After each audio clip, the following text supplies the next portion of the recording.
అధికారులు వచ్చి అరెస్ట్ చేసి తీసుకెళ్తుంటే బాధ్యత కలిగిన తండ్రిగా చంద్రశేఖరరావు గారు అక్కడికి రాలేదు అంటే దీన్ని ఎట్లా అర్థం చేసుకోవాలి?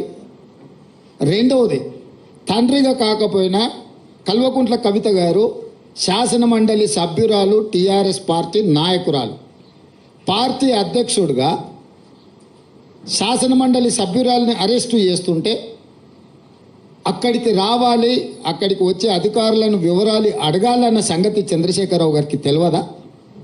పోనీ ఇప్పటి వరకు కూడా చంద్రశేఖరరావు గారు అరెస్టును ఖండించలేదు. అరెస్ట్ ఎందుకు జరిగిందో, తన పార్టీ శాసన మండలి సభ్యురాలను ఎందుకు అరెస్టు చేసిండ్రో ఇంతవరకు తెలంగాణ ప్రజలకు వివరణ ఇవ్వలేదు. చంద్రశేఖరరావు గారి మౌనము ఏ రకంగా అర్థం చేసుకోవచ్చు?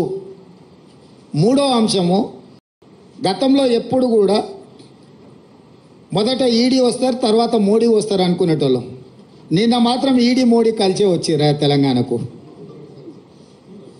అంటే అవినీతి పరుల మీద చర్యలు తీసుకుంటున్నామనే ఛాంపియన్షిప్లో మోడీ గారు కోట్లు పడాలి, అయ్యో పాపం ఆడపిల్లని అరెస్టు చేసిందనే సానుభూతితోని బీఆర్ఎస్ కోట్లు పడాలి.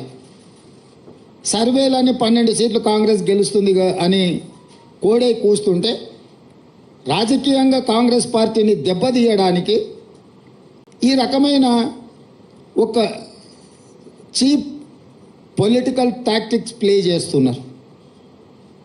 కాబట్టి ఇప్పటికైనా మోడీ గారు, కేసీఆర్ గారు ఈ డ్రామాలు కట్టిపెట్టి 10 సంవత్సరాలు మోడీ గారు తెలంగాణ ప్రజలకు ఏం చేసిండో, పేదలకు ఇండ్లు ఇచ్చిండా, రైతుల ఆదాయం రెండింతలు చేసిండా, ప్రతి సంవత్సరం 2 కోట్ల ఉద్యోగాలు ఇస్తా అన్నాడు, ఇప్పటికీ 20 కోట్ల ఉద్యోగాలు ఇవ్వాలి, తెలంగాణలో ఎన్ని ఉద్యోగాలు ఇచ్చిండో, స్విస్ బ్యాంకులో ఉన్న లక్షల కోట్ల రూపాయల నల్లధనాన్ని తెచ్చి ప్రతి పేదవాడి ఖాతాలో 15 లక్షలు వేస్తా అన్నాడు.